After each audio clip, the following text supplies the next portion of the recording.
Good morning. Salamat sa Ginoo sa sining privilege liwat nga kita sa gihapon makapamalandong sa iyang pulong. Magabasahon ko diri from the book of James chapter 1 verse 12. The word of God says, "Blessed is the man that endureth temptation, for when he is tried, he shall receive the crown of life which the Lord hath promised to them that love him." May the Lord bless the reading of his word. Ang pagtilaw ang mga challenges na ginahambal naton, it is a part sa aton gid nga pagkabuhi. Kaga dra na gakatest ang aton nga pagtuo nga kung sa diin na napasad sa Ginoo. Kaga nakabalo man kita nga sa mga challenges nga aton ginatubang, ang word nga pwede naton kag aton gid nga permi ginauyatan ang word nga strive. Kag ang pag-strive naton, of course, nang-lead ina into excellence. Kag luyag naton nga sa tanan nga mga challenges sa ginatubang naton, mangin victorious kita. Not because we are good, not because we are maybe mambal naton experience sa kung anuman nga mga struggles nga naagyan naton, but because of the grace of God. Kag dra man ginapakita sa Ginoo ang iyagid nga kabubuton. Kaga dra naton makita nga Ginoo best gid ang iya plano permi sa aton. You know, isa sa mga butang kung sa diin luyag sang Ginoo nga aton man nga ma-develop, knowing that we want to experience ang bugay sang Ginoo, sang kaluoy sang Ginoo, is our self-control. You know, sometimes ang struggle naton is not to the problem itself, but sometimes because of ourself. Kung paano kita mag-react in every situation nga aton ginatubang. But this time, I'd like to share to you about the progress of perseverance. You know, ang ini nga word nga persevere, nagahatag ini sa aton sang encouragement nga wala sang isagali ka problema o kung challenge nga kung sa diin hindi naton ini mabatuan o kung hindi naton ini madagan. Una-una gid, may Dios kita nga ginasaligan, may Dios sa gamhanan kag dako kag labaw sa mga problema nga ginatubang naton. Kag pangadua, ang Ginoo may-ari gid sang plano, kag may-ari sa sang gusto nga matabo sa kabuhi naton. Isa na dira ang growth nga tulok naton, kag gina-expect naton nga matabo gid kag aton gid makabuhi sa kabuhi naton. You know, una-una gid duha ka butang nga luyag ko i-share sa aton sining ation. Nga ang una-una gid na kinahanglan naton in order to experience and to enjoy this perseverance towards challenges or problems sa kabuhi naton sa pag-alagad naton sa Ginoo or even sa aton man nga personal nga pagkabuhi or sa aton mga trabaho. Number one here is the right elements. You know, ano gid bala ang dapat naton himuon? Kaysa may ara kita nga masakit ga consult kita kag observe kita kung ano gid ang best nga aton nga imnon nga bulong nga pwede gid nga hatag gid sa nga hindi lang alibyo kundi makaayo gid sa aton. So ano gid bala ang mga bagay nga aton nga tulokon diri kag i-consider sa kabuhi naton in order nga aton maatubang madinalag-on kita sa mga challenges nga ginatubang naton. Number one here is the Word of God. You know, the Word of God which provides patience. Not only patience, but hope. Isa sa mga makita naton dara sa Romans chapter 15 verse 4, "For whatever things were written before were written for our learning, that we through the patience and comfort of the scriptures might have hope." You know, kung may ara pa nga best nga mag-comfort sa aton sa mga tinion nga hindi naton nung kaisa maintindihan is the very Word of God. Yun ang pulong sa Ginoo is more than the words of comfort nga ginahatag sa aton mga friends. Yes, pasalamat kita. We have friends, we have relatives, we have close friends, we have family na masalin makahatag sa aton sang comfort through words, through their presence.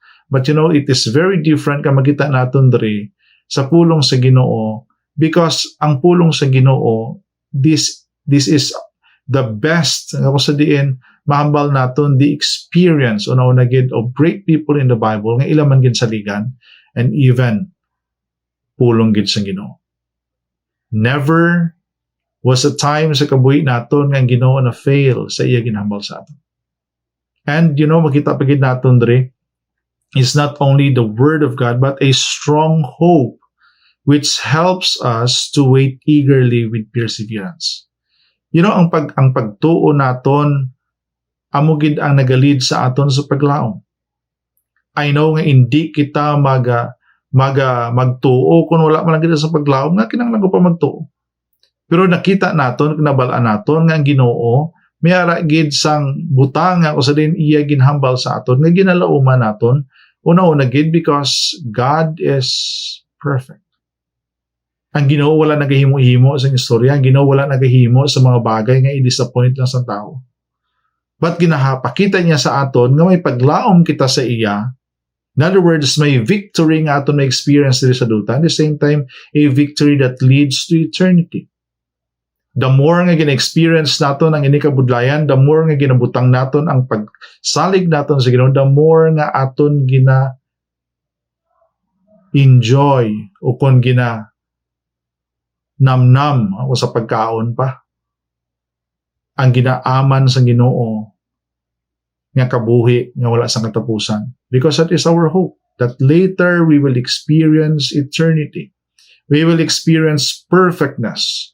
Nga sa din amuni ang aton niya ginalauman sa subong pa lang that later ina magin matuod kid sa ato.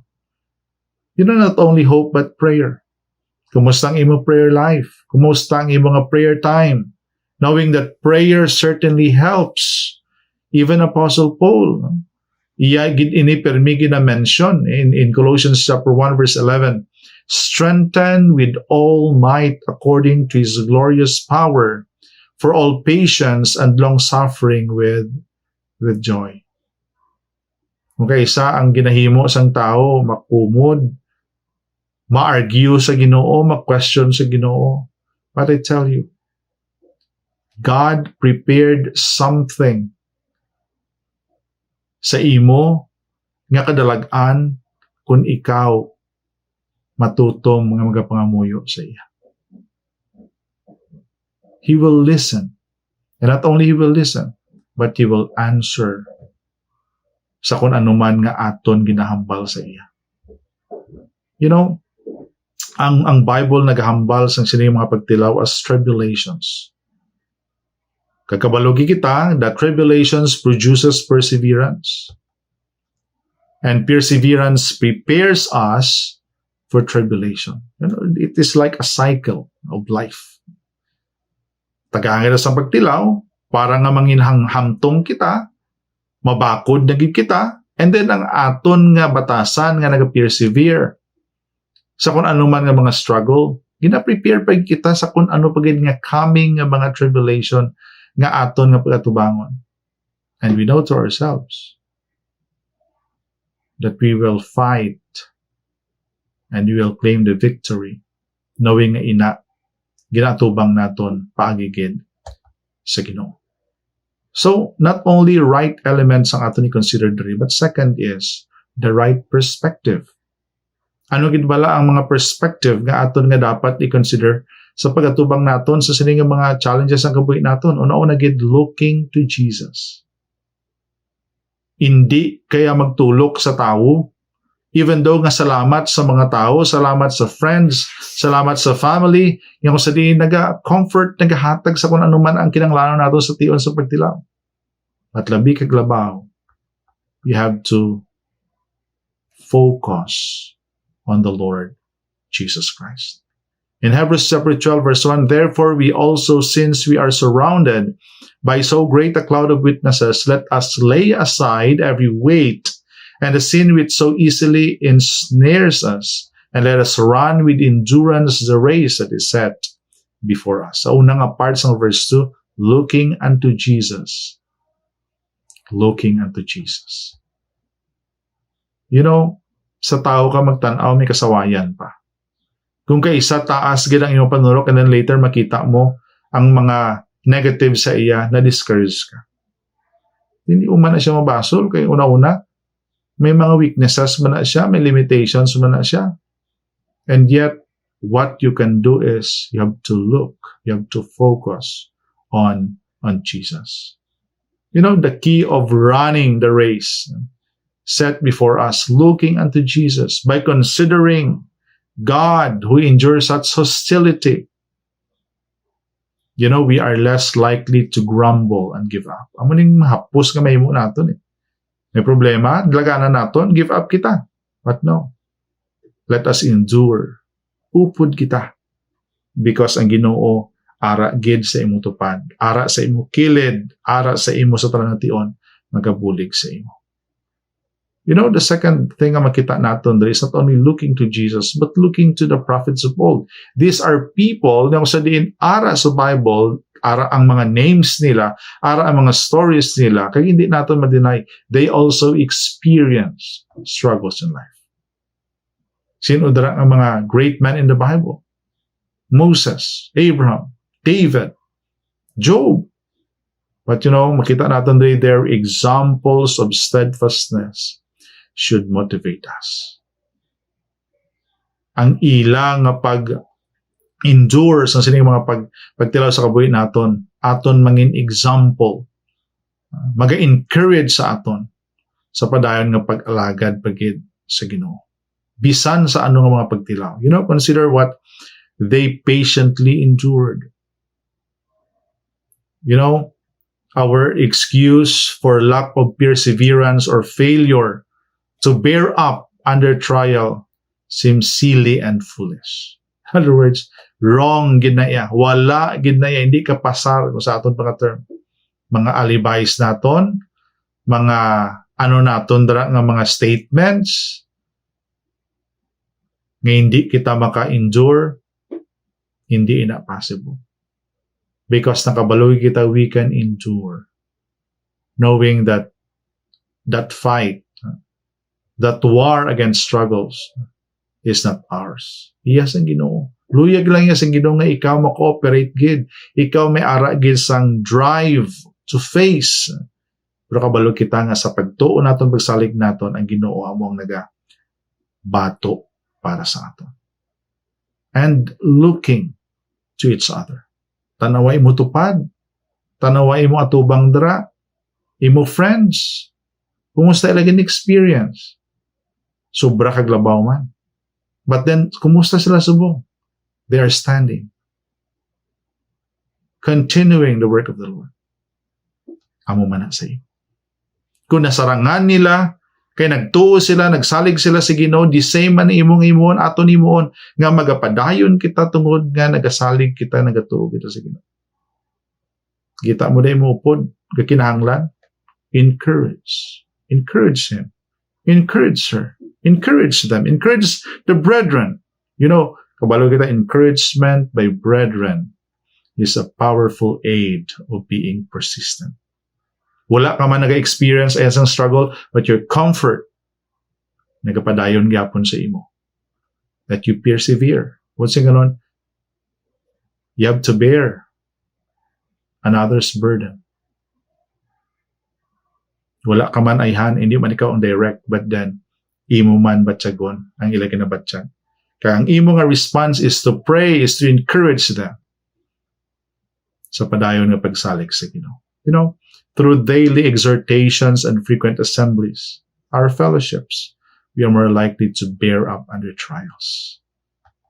And then fourth here, looking alive with a positive attitudes. In James chapter 1 verses 2 to 3, my brethren, count it all joy when you fall into various trials, knowing that the testing of your faith produces patience. Magitang gyapon naton diri, may pakadtuan gid nga maayo. It is on how we respond sa mga pagtilaw ginagyan natin. Trials in life are for the betterment, not betterment, but our betterment. They mold us and make us what God would have us to be. Anong gusto sa Ginoo? Amo na ang gusto niya makita sa ato, ma-develop sa ato. Therefore, what we can do is rejoice and glory in tribulation. Budlay, no? Pero wala imposible kung iya ina sa Ginoo. Then the last here, looking to the future. Knowing that trials are short and light compared to eternal weight of glory. Problema mo kung nakahugid, gamay lang nagyapon, mas dako gyapon ang rewards ang Ginoo sa imo, the eternal glory that He prepared, amen, for us. Tundon mo naton, the future. Problema lang na. Bisan as na mapatay ka, ara ka mangyapon sa problema, nag-struggle ka mangyapon, maybe masakit, maybe kung ano dirang ang mga struggle, but then kung ikaw nagasalig yapon sa Ginoo, wala mo gin-disconnect ang imo nga pagtuo, imo relasyon sa Ginoo, later you will experience the eternal glory. Numdo mo naton, for those who persevere, glory awaits. Pero kung hindi kita gani, biyaan naton ng Ginoo, biyaan naton pagsalig pagtuo naton sa Ginoo, why kita sapon sa kabuhi naton. But remember, for those who persevere, glory awaits. May nagahulat gid. So, what we can do is, let the promise of future glory encourage us to persevere. Let the promise of future glory encourage us to persevere. Abyan, basi ari ka subong nag-experience ka sa kabudlayan sa pagkabuhi. Maybe you are about to quit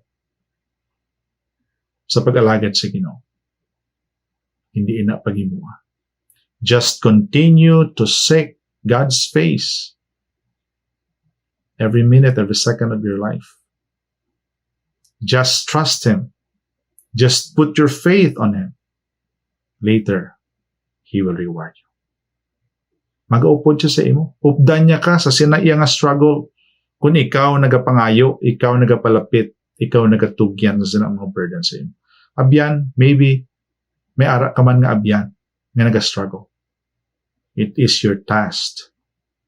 It is your privilege to pray, to comfort sa iya man nga pag-experience ng success sa kabuhi niya.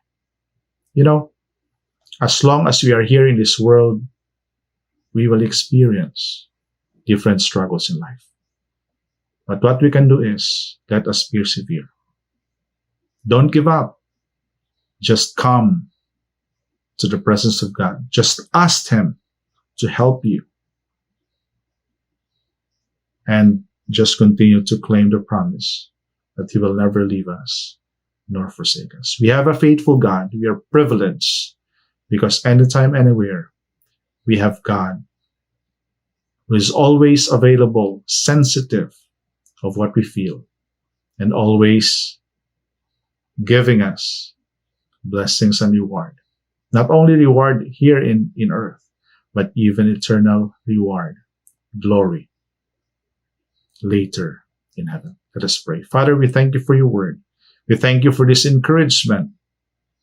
Nga sa kung ano nga mga struggles nga agyan namon, we will continue to seek Your face, to claim that promise na may ara, Ikaw para sa amon. Lord, help us to be more faithful, to depend, and to cling on Your promises. We thank You for Your word. In Jesus' name we pray. Amen.